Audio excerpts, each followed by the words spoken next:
everyone. Welcome back to another episode of From Dust to Verdict. I'm your host, James Nevin, a partner at the law firm of Brayton Purcell, LLP. This podcast is dedicated to the epidemic of accelerated silicosis in artificial stone countertop fabrication workers. In each episode, we explore important topics and issues about this occupational health epidemic caused by uniquely toxic artificial stone slabs, as well as the associated litigation.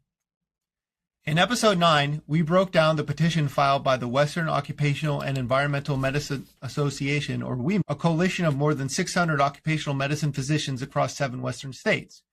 WOEMA is urging the CalOSHA Standards Board to prohibit all fabrication and installation of countertops made from artificial stone slabs containing more than 1% crystalline silica. In episode 11, we recapped the January 15, 2026 CalOSHA Standards Board hearing and the January 14, 2026 federal hearing on H.R. 5437, the foreign slab manufacturer bailout bill that would shield artificial stone slab manufacturers from civil lawsuits brought by workers with silicosis. Today, in episode 12, we will focus on CalOSHA at the Crossroads. Will California ban crystalline silica artificial stone or let workers continue to die while foreign manufacturers make billions? And specifically, let's discuss the February 19, 2026 CalOSHA Standards Board meeting, the central question that day, still not formally voted on, but at the heart of this discussion was this. Should California adopt WOEMA's petition to ban artificial stone containing more than 1% crystalline silica, or should it adopt the foreign slab manufacturer lobbyist position to arrest fabrication shop owners and study a licensing and certification pilot program for 3 years, while hundreds of more California workers get fatal silicosis and foreign manufacturers continue to make billions? Crystalline silica artificial stone, misleadingly referred to by the slab manufacturers as quartz, is at least 90% respirable crystalline silica, and these silica particles are nano-sized. The remaining approximate 10% is metals, toxins, and other carcinogens from resins, glues, and other additives used to color the material and bind the stone together. Cambria, the only major U.S. manufacturer of crystalline silica artificial stone, and the foreign slab manufacturer lobbyists argue that the problem is not the slab product itself, but rather non-compliance with the CalOSHA standards from a few bad actor fabrication shops who just need to be arrested. However, WOEMA's occupational health physicians, public health experts, and regulators, along with hundreds of published peer-reviewed global medical studies, have reached one conclusion. This uniquely toxic product cannot be fabricated safely by human beings, even with advanced engineering controls required by CalOSHA, and that is why the epidemic is already in the majority of California fabrication shops and growing and spreading to other states. In this episode, we will walk through key presentations and comments from the February 19th meeting and what it means for the future of the WOEMA petition. So what is WOEMA asking for? Before we dive into the February 19th hearing, let's quickly recap WOEMA's petition. WOEMA, over 600 occupational medical physicians in California, Arizona, Hawaii, Nevada, Utah, Colorado, and New Mexico, has asked the CalOSHA Standards Board to urgently revise 8 CCR 5204 to prohibit all fabrication and installation of countertops made from artificial stone slabs containing more than 1% crystalline silica. They explained that the 2023 CalOSHA Emergency Temporary Standard and subsequent measures from SB 20 have not stopped the epidemic of accelerated silicosis among artificial stone fabrication workers. They further explained that artificial stone is uniquely toxic because it combines extremely high crystalline silica content, at least 90%, with nano-sized crystalline silica particles that travel deeper into the lungs and are more reactive, and roughly 10% of the other material is toxins and metals and carcinogens from the other additives in the product. WOEMA's position, based on more than 100 peer-reviewed published medical and scientific studies, is that crystalline silica artificial stone, therefore, cannot be fabricated safely by human beings who are alive and breathe air, even in sophisticated shops, and that the only way to effectively stop further disease is to eliminate these slabs and substitute it with safer materials like non-toxic recycled glass made from amorphous silica, as well as natural stone. Australia has already implemented a nationwide ban on artificial stone. Manufacturers and distributors there have switched production to safer substitutes, and fabricators have moved on to working with those safer materials without job losses in fabrication or construction. We'll start with Dr. Shpali Gandhi. Dr. Gandhi is a board-certified doctor in occupational medicine and pulmonary medicine and directs the California Silica Support and Research Network based at UCSF. She cares for many of the workers at the center of this epidemic. In my clinic, I diagnose young men in their 20s with an incurable progressive lung disease. They live with the constant sensation of not being able to get enough air, and there is no cure. For many, this disease will be ultimately fatal. Importantly, many of these workers are doing their best to protect themselves. They work in shops that use water suppression. They use respirators. They are trying to follow the rules, and despite that, they're still getting sick. Every year that we do not fully address this exposure will result in hundreds more cases. But these are not numbers on a graph. These are people with families. They are fathers. It affects their children. I see the fear in their eyes every time they sit in front of me. These stoic young men come to my clinic in tears, not only because of what this disease is doing to their bodies, but because they can no longer provide for their families. I've treated multiple brothers from the same family. I've cared for patients who needed lung transplants in their 30s and 40s. And right now I have stacks of referred patients on my desk. Just last week, I saw 5 new cases in one day. We need urgent, effective action. I support the WOEMA petition because the current approach is not protecting workers, and we cannot do anything else that will delay the most effective way of protecting them. We cannot accept continued exposure while more young men develop an incurable disease, and we must act to stop this entirely preventable epidemic. Thank you. Dr. Gandhi explained that the number of identified cases has grown exponentially without any sign of plateau. She sees young fathers who cannot breathe, who can no longer work, and whose only remaining option is lung transplantation. She explains that the current approach is not protecting workers, and California needs urgent and effective action on artificial stone. Later in the meeting, she raised another concern, that certain enforcement strategies could unintentionally criminalize workers who have very little control over their workplaces and could push fabrication even further underground. My concern as somebody who speaks with these workers on a daily and regular basis is that this is going to put significant criminalization and blame on the workers that already are marginalized. They come from communities where there are not very many safe options for them, and many of them tell us that they don't have control over what kind of workplace they work in. And so I think this kind of action distracts from overall upstream issue. And I understand that wanting to take something that is quicker, but I think that it is an oversimplification of the way the industry works. And our biggest concern with even the CalOSHA emergency standard was that much of this work would go even further underground. And I think this would even further that end, where we would not be able to intervene in these exposures when we don't even know where they're happening now. I think it would make this problem much worse. Next, Dr. Kimberly Brayton from Brayton Purcell LLP spoke on behalf of the more than 500 artificial stone fabrication workers that we represent in California with silicosis. The CDPH has 512 confirmed silicosis cases and has indicated that this number likely represents at least a 30% undercount. You have heard claims that this crisis is limited to a few bad actor dry shops that can simply be regulated away, but that claim is false.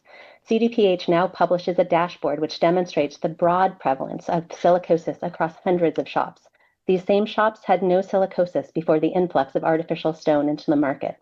This disease is occurring despite compliance efforts, not because of their absence. You have also heard claims that some manufacturers, or at least Cambria, their workers don't have silicosis. But to be clear, despite a year of attempted discovery, those claims have not been substantiated. And even if they're true, their experience is simply not the experience of the industry at large, domestically or internationally. That is why the medical consensus matters. Physicians across the state, in the community, at academic institutions, in the departments of public health, and hundreds of peer-reviewed medical studies speak to the same conclusion. Crystalline silica artificial stone is uniquely toxic and cannot be fabricated safely by workers. This is not a failure of enforcement, it is a failure of product safety. The question instead is, why are we still debating regulatory band-aids for a product that medical experts have determined is inherently unsafe when workers are dying now? But don't listen to me, though I am a physician in addition to being an attorney. Listen to the doctors on the front line of this epidemic. Listen to the Occupational and Environmental Medical Association and actually let them present their petition, rather than conceding more time to industry lobbyists who continue to push their poison.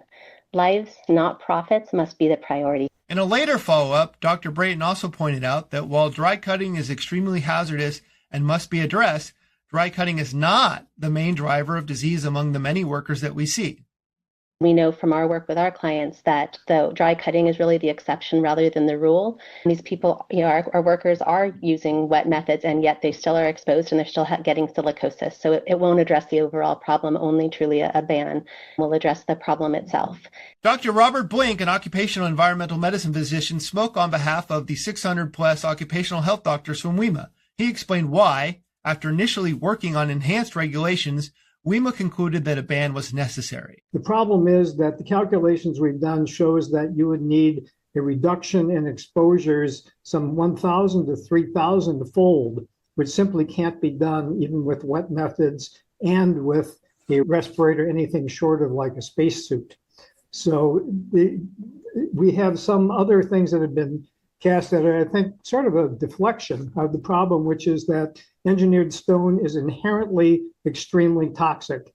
And rather than regulate the PEL to a much lower level, we don't think that that's sustainable or obtainable, and therefore it really does need to be prohibited. In his later comments, Dr. Blink translated the epidemic into a simple timeline. The death clock is ticking. Calculations are that roughly one additional fabrication worker is getting silicosis every week, meaning that another person is consigned to an early death every 2.5 to 3 months. So whatever we can do to stop this quickly, please let's do that. Let's also prohibit the product. Public Health and CalOSHA Standards Board owned personnel reinforced the message that artificial stone is uniquely toxic and thus fundamentally is different from natural stone. For example, former CalOSHA consultant and CDPH official David Harrington described shops that invested hundreds of thousands of dollars in advanced saws, routers, water jets, and comprehensive programs to protect workers, and still air sampling showed silica levels above the permissible exposure limit. These shop owners spent several hundreds of thousands of dollars to come into compliance. Then they did air sampling and found that they were now sometimes below and sometimes above the action level and the permissible exposure limit. These Cambria and IFSA trade association speakers would have us believe that the problem is not the product, but the underground shop owners who don't have good shop practices. Even if you closed all these underground shops and bogus subcontractor arrangements, you would still have the shop owners I worked with who tried to do the right thing to protect their employees, spent hundreds of thousands of dollars, changed work practices, and still had elevated silica dust levels. The bottom line is that the manufacturers have created an inherently dangerous product, and they have shifted the burden onto small shop owners. Voting for the WOEMA petition merely jumpstarts the process to review. You don't even have to go to Australia to see how the industry transitioned to a much safer recycled glass amorphous, not crystalline silica, artificial stone countertop. Just down the road in Stockton, a housing developer today is installing these safer countertops in thousands of new homes being built in Stockton. Thank you. CalOSHA's own Eric Berg, speaking on behalf of the CalOSHA Standards Board medical and scientific staff, drew a stark contrast between natural stone and artificial stone. Looking at the slide 6, where it says all stone materials would have to be removed from the market to protect workers.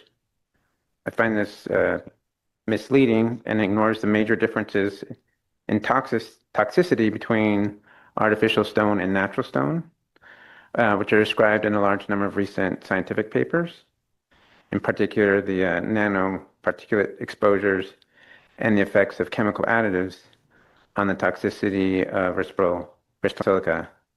So they're trying to conflate natural stone with artificial stone and trying to ignore the difference of toxicity.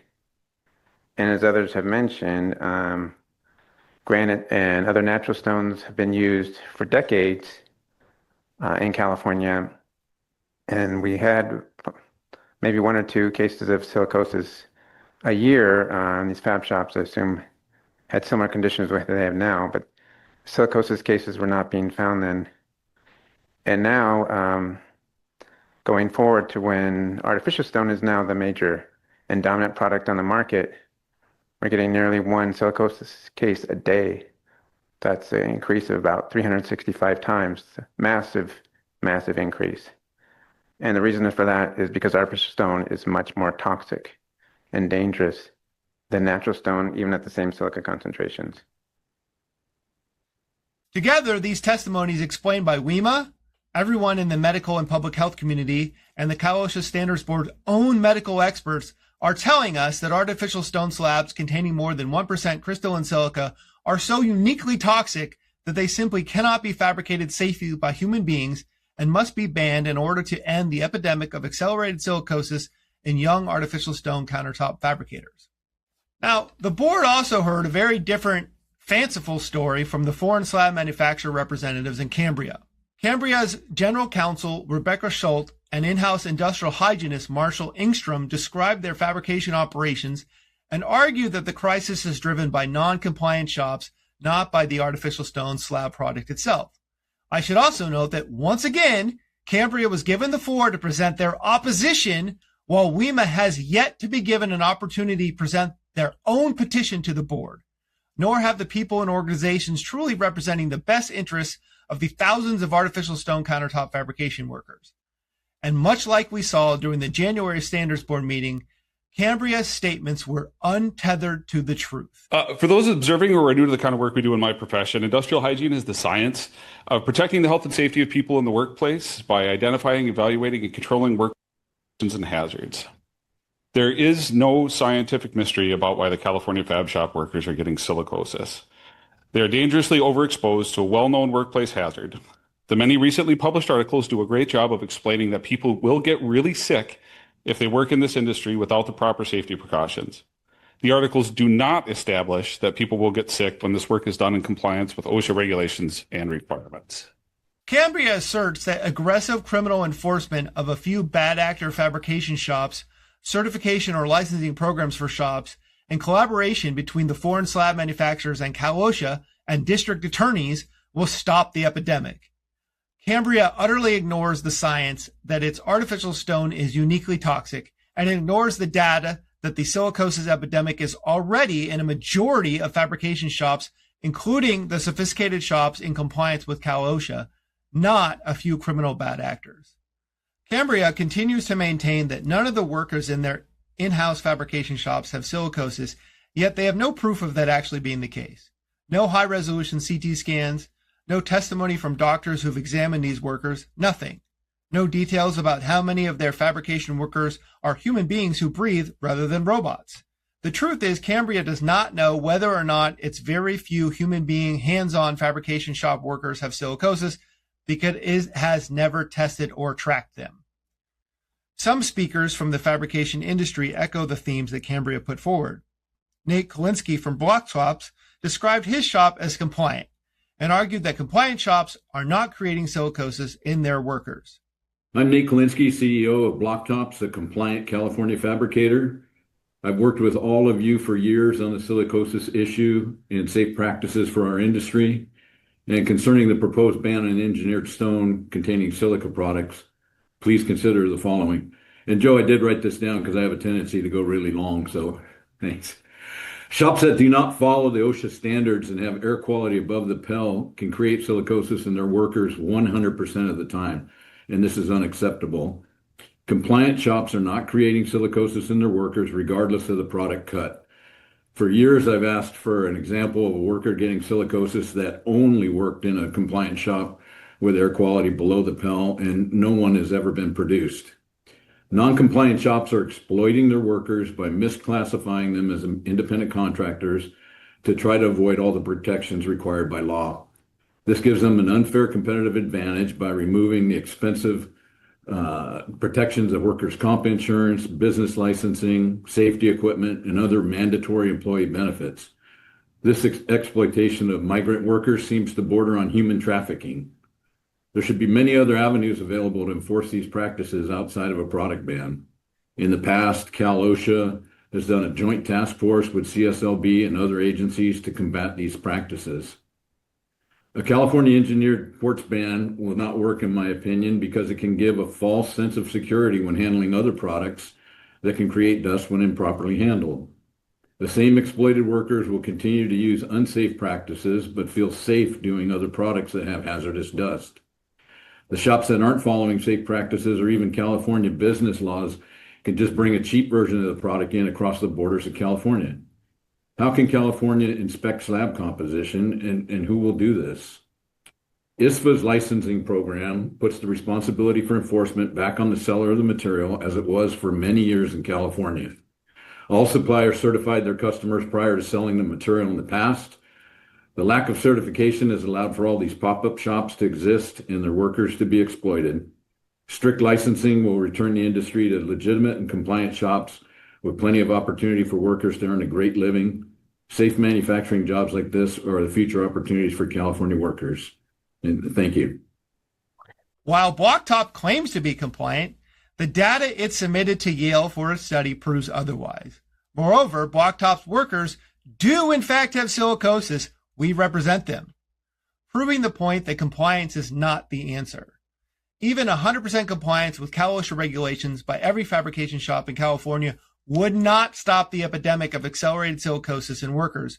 Crystalline silica artificial stone is uniquely toxic, and traditional compliant methods of fabrication do not provide the protection needed to fabricate the material safely.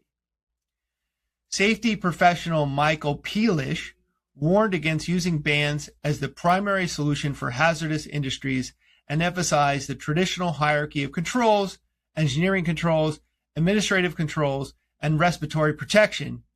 He left out the top two controls, which is elimination and substitution of the hazardous product. My concern is the solution to a safety and health problems that plague an industry should not end in banning an industry when other solutions are available, notwithstanding what some of the commenters have said. If that were the approach taken by regulators, my fear is that workers from California would not drive trucks. They would not cut timber. They would not fly in airplanes, because these industries cause serious injuries. Industries cause serious injuries and death on a regular basis. Because if the regulatory bodies begin at the top of the injury and illness hierarchy and do not allow for the layers below, engineering controls, administrative controls, and respiratory protection to be effectively implemented, then other industries are at peril. I do not make this argument that silica is not harmful. I do not say that. I grew up in the northern and southern coal fields of West Virginia and made a career in an industry that took my uncles from this world too early due to black lung. I understand the nature of this illness. Accepting the data as presented by CalOSHA and the folks that have been on the call today, engineered stone workers are developing silicosis at a dramatic rate, and the state enforcement scheme is not working, even though robust and consistent laws are in place requiring compliance. The conclusions for this increase in silicosis cases drawn by CalOSHA include the persistent non-compliance by the hundreds of fabricators and the lack of CalOSHA enforcement capabilities to enforce the regulations effectively as key drivers to increase cases. We should enforce to the lowest common denominator. We should not regulate to the lowest common denominator. Michael Peelish fails to note that engineering and administrative controls and respiratory protection have been shown in over 100 peer-reviewed medical studies to be ineffective at protecting workers against the dangers of fabricating crystalline silica artificial stone, leaving elimination or substitution as the only viable solutions in NIOSH hierarchy of controls. Taken together, these foreign slab manufacturer-aligned comments argue that WOEMA's petition is misdirected and that the real priority should be enforcement, certification, and training rather than prohibiting crystalline silica artificial stone and replacing it with the safe alternative of recycled glass that all manufacturers except for Cambria already make and sell alongside their toxic product. Now, several speakers placed the February 19th hearing within the broader legal and human story, how cases are diagnosed, how workers seek justice, and how some manufacturers are seeking immunity. For example, attorney Raphael Metzger described the pattern that he sees. I am seeing new workers, about 5 to 6 per week, We get them tested. We get chest x-rays done and have them be read by a B reader. 90% of them are being diagnosed. A generation ago, stone countertops were fabricated from natural stone, which has silica. And certain natural stones even have high concentrations of silica, like quartzite and sandstone, approximately the same concentration as artificial stone. But there has never been a reported case of silicosis in a stone fabricator who only fabricated natural stone. The artificial stone is inherently defective. It is unreasonably dangerous. I meet with clients who are fabricators almost every day of the week, and I get their medical records. Some of them have pulmonologists. I just met with a client yesterday who has a pulmonologist, and the pulmonologist has the wrong diagnosis. 90% or more of these workers are misdiagnosed. They're misdiagnosed as having pneumonia, sarcoidosis, tuberculosis, non-mycobacterial lung disease, and these are misdiagnoses. So this is a true tragedy, and it is entirely preventable by prohibiting the fabrication and use of artificial stone as well as the installation. His comments emphasize two key points: that misdiagnosis is common, which means the official case counts are likely underestimated, and that the silicosis epidemic among countertop workers did not exist at all. The rate was 0 when only natural stone countertops were being fabricated. Rachel Van Griemhoven from WorkSafe reminded the board that this debate is happening at the same time that the foreign slab manufacturers are asking federal Congress for legal immunity from civil lawsuits, as we discussed in episode 11. Cambria General Counsel Rebecca Schultz said, "We are doing everything we can with CalOSHA to try to promote worker safety." This cited cooperation with California regulators was touted to appease legislators at a hearing that was actually about their proposal that Congress grant them absolute immunity from the havoc that their product is wreaking on California workers, families, and communities.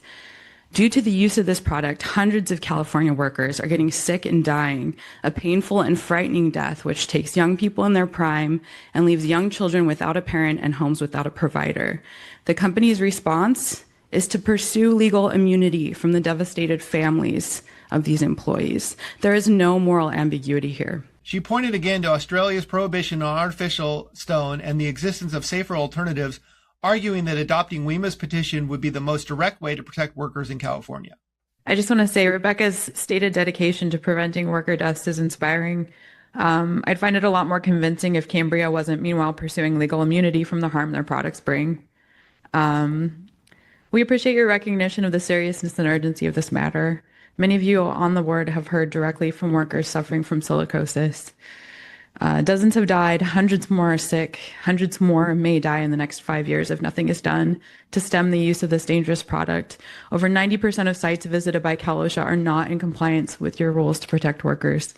There is simply no remedy that will address this problem as rapidly and effectively as adopting the WOEMA petition to ban this manufactured stone product. There are alternative products at the ready. After thorough examination of the issue in Australia, a complete ban of the product responsible for silicosis was determined to be the best path forward, and it was accomplished with little financial impact to workers and businesses. We request that the board accept the WOEMA petition and send to CalOSHA for review. Thank you for your attention to this matter. In the final portion of the meeting, the board shifted to an appalling theme designed to protect the profits of foreign slab manufacturers. Instead of a ban on their uniquely toxic products, they want criminal enforcement of dry cutting violations. Board Chair Joe Alioto absurdly proposed that the board should send a letter to district attorneys in 7 counties, those that account for approximately 95% of California's reported silicosis cases, highlighting that dry cutting artificial stone in violation of CalOSHA's regulation can already be a misdemeanor or felony, and encouraging DAs to prioritize these cases. I am proposing that we, as a board, write a letter to the district attorneys of 7 counties regarding the silicosis issue. As some of you know, or as you may or may not remember, I've made various comments throughout the course of the last few months about the role that I think the counties could play in preventing some of the silicosis, preventing those from continuing to dry cut or otherwise violate Regulation 5204. And I've suggested to some and others that it is in fact a misdemeanor and in some cases a felony for these fabricators to dry cut. I have an idea, and the idea is as follows, that we as a board would write a letter to 7 counties, those counties being Alameda, Contra Costa, Los Angeles, Orange, Riverside, San Diego, and San Bernardino. 95% of all silicosis cases in California emanate from just those 7 counties. I will either send this letter on my own or I will send it on behalf of the board. It would be much my preference to send this on, for us to send this on behalf of the board. Here's what the letter would do. It would give an overview of silicosis. It would show that 95% of all silicosis cases are in these 7 counties. It would point out that heightened enforcement in these 7 counties would significantly contribute to our interagency collaborative battle against this disease. It would outline the silicosis regulation, and it would focus on the dry cutting ban specifically. It would outline labor codes section 6423 and 6425, and those 2 code sections criminalize certain violations of CalOSHA regulations. I would demonstrate through the letter the letter would demonstrate how and why dry cutting is actually a criminal practice. And I would ask we would ask these 7 counties to prioritize prosecution of misdemeanor and felony dry cutting violations, and also to offer to make ourselves available to assist in the training of their staff and law enforcement office partners. So to help their law enforcement partners and also these DAs to understand a little bit more about these regulations so that they can start focusing on these prosecutions of these people that are continuing to dry cut. And I think that if we just get this word out to all 7 counties, we can start to encourage them to take part in, be more aggressive in policing some of this illegal activity that's resulting in so many deaths. The DA's got to start helping us pick this up a little bit to the extent that they can so that we can start to criminalize this behavior, because they're killing people. These dry cutting shops are killing people. This is utterly disgusting and inhumane. It utterly ignores the science, including the science from CalOSHA Standards Board own medical staff. It utterly ignores that the vast majority of shops already do not dry fabricate. It utterly ignores that the foreign slab manufacturers still market their uniquely toxic artificial product as natural to the fabrication shops and tell them that they don't even need to wear a mask. It utterly ignores that the silicosis epidemic is already in a majority of California fabrication shops, including the sophisticated shops, not just a few criminal bad actors that Chairman Alioto and the foreign slab manufacturers want to just throw in jail. It is time to seriously ask the question, why does Chairman Alioto continue to ignore all of the doctors and hundreds of peer-reviewed medical studies and his own CalOSHA medical staff? Why does Chairman Alioto care so much about the profits of foreign slab manufacturers and mega billionaire Marty Davis in Minnesota? He's not protecting a single California workers, not their jobs, not their lives. Just like in Australia, California workers could safely fabricate non-toxic recycled glass slabs with 0 job loss. What the heck is wrong with this guy? Adding insult to injury, former CalOSHA official Mike Donlin recommended using CalOSHA's Bureau of Investigations to develop criminal cases and work closely with DAs. And Bruce Wick suggested DAs to designate specific investigators and prosecutors to focus on criminally prosecuting hardworking fabrication shop owners. Mike Donlin, MD Safety Service. You should talk to Dan a little more about the Bureau of Investigation, because they're tasked with taking CalOSHA cases, doing a criminal investigation, then taking that criminal investigation to a DA. And they've built up that office again. It's gone down to nothing. It's all filled now. Back in the early 2000s, they did the same thing, and they had a push with a lot of these DAs, and some DAs were really gung-ho and we're prosecuting on this, get involved with the California District Attorneys Association. That's a good place to start. We were involved with them back in the early 2000s. I was part of that. And, but I think going through the Bureau is a better way because they can build a case and take it to the DA, because most of the DA investigators aren't familiar with occupational injuries or occupational illness. They normally just look at fatalities or catastrophes, but I mean, these are all fatalities in the making. So, yeah, but I would talk to Dan some more about that option also. Thank you. Good afternoon. Just want a quick comment, and I appreciate, Joe, what you're trying to do. This is really important. As you said, a little commentary on district attorneys. I'm part of a group that employers fund district attorneys with incentive funding to prosecute workers' comp fraud because that's a felony.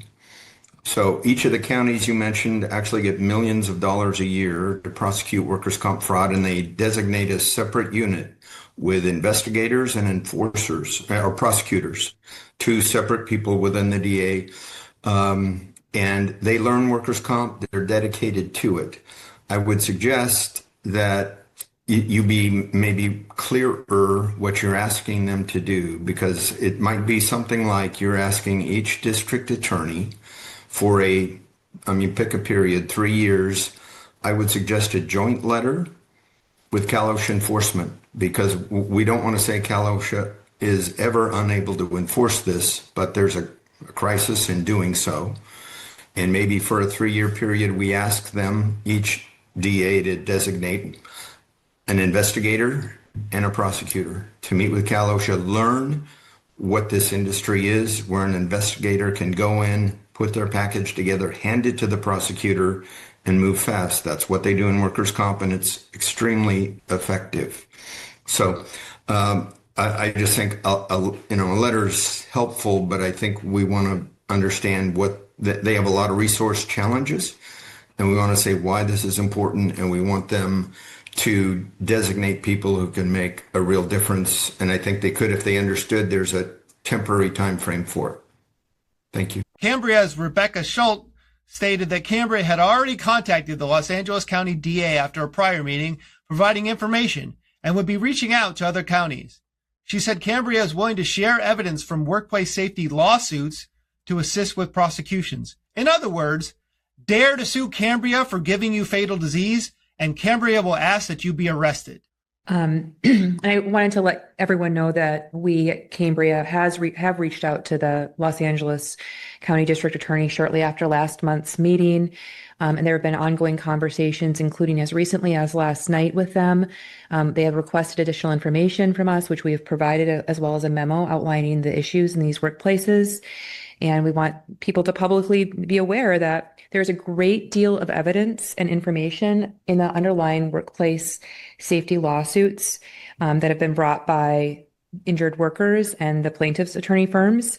And certainly from Cambria, we would be very open to sharing what we have learned through the course of these lawsuits, and would encourage others that have such information to also share it so that we can address this workplace safety issue as swiftly as possible, including through the county DAs. And I'm ready to say that we will also contact the other counties in Los Angeles where these workplace injuries are occurring so that we can address them as quickly as possible. Thank you. As we heard earlier, Dr. Blink from WOEMA supported efforts to stop dry cutting, which already worked long ago. There is no more dry cutting, while emphasizing that enforcement of CalOSHA standards should not delay the immediate and permanent solution addressing the uniquely toxic product itself by banning it. And Dr. Gaudy warned that if not carefully designed, criminal enforcement could shift blame onto workers and push fabrication further underground, making this already difficult epidemic even harder to address. So what does this all mean for the WOEMA petition? By the end of the February 19th meeting, the CalOSHA Standards Board had not yet voted on WOEMA's petition to ban artificial stone containing more than 1% crystalline silica. That decision awaits a formal memo from the CalOSHA and board staff, expected at the future meeting in likely April, outlining the options and recommendations. But the outlines of the decision are clear. On the one side, MAGA billionaire company Cambria from Minnesota and the foreign slab manufacturers falsely contend that the core problem is non-compliance with existing rules, not the artificial stone uniquely toxic product itself. They contend that artificial stone can be fabricated safely when rules are followed and when shops implement sufficient controls. They contend that the correct response is more enforcement, certification or licensing schemes, and criminal prosecution of violators, not a ban on artificial stone.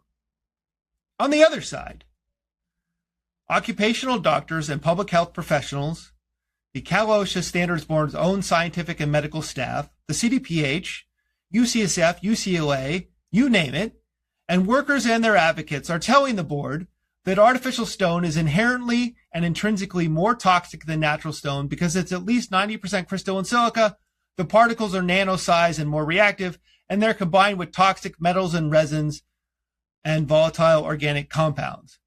They're telling them that even the sophisticated shops with millions of dollars worth of equipment have seen high rates of silicosis among workers exposed to artificial stone, and the number of cases continues to grow with young workers facing lung transplants and early death.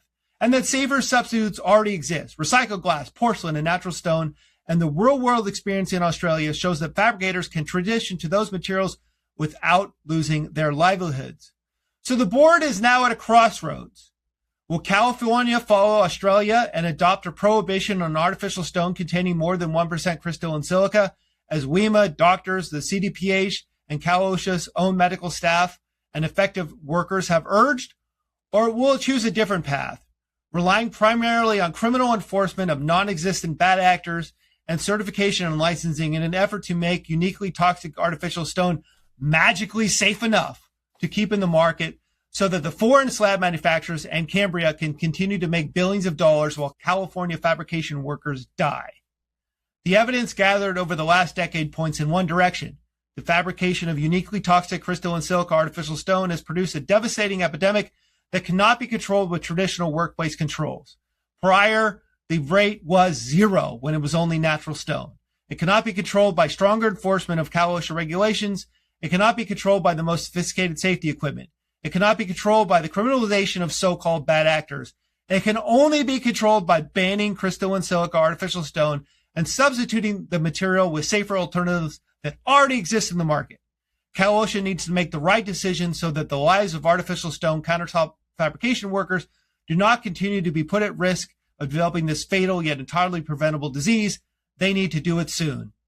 Chairman Alioto, the death clock is ticking.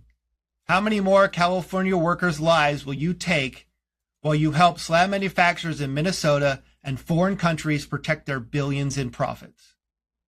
Thank you for tuning in to this episode of From Dust to Verdict. I am your host, James Nevin, from the law firm of Brayton Purcell LLP. Remember to share, like, and subscribe. Stay tuned for our next episode where we will continue our discussions of the silicosis epidemic caused by uniquely toxic crystalline silica artificial stone, as well as the associated regulatory efforts and litigation. Para todos los que hablan español, les recomiendo que escuchen la versión en español de este podcast presentado por mi buen amigo Charlie Velasco Ariza. This podcast contains subjective commentary and opinion-free speech intended to provoke thought and discussion. Investigative commentary intended to shed light on matters of public interest to inform the audience and encourage civic engagement, accountability, and transparency.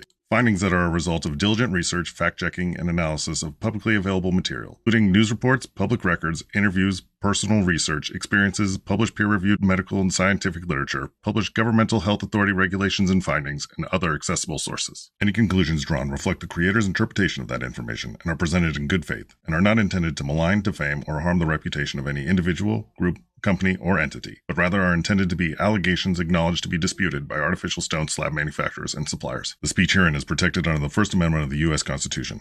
Litigation privilege, CA-CC 47B. Fair reporting privilege, CA-CC 47D1. Anti-SLAPP, CCP 425.16.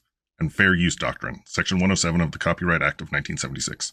This podcast and all content herein are exclusive property of Brayton Purcell LLP and are protected under applicable copyright and trademark laws. Unauthorized use, reproduction, distribution, or exploitation of this content in whole or in part without express written permission is strictly prohibited. All rights reserved.